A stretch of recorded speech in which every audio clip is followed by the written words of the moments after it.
So what you're looking at today is the VR classroom. And the concept is, how do you take VR from an individual user experience and push it out to a group of students? This is done by using an all-in-one VR headset like the Mirage Solo.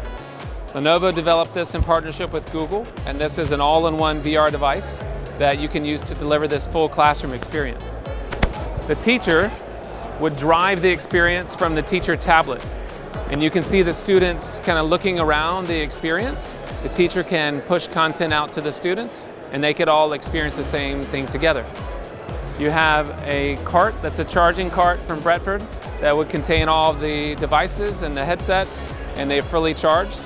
And that way you can have a shared experience with a full class and experiencing VR together.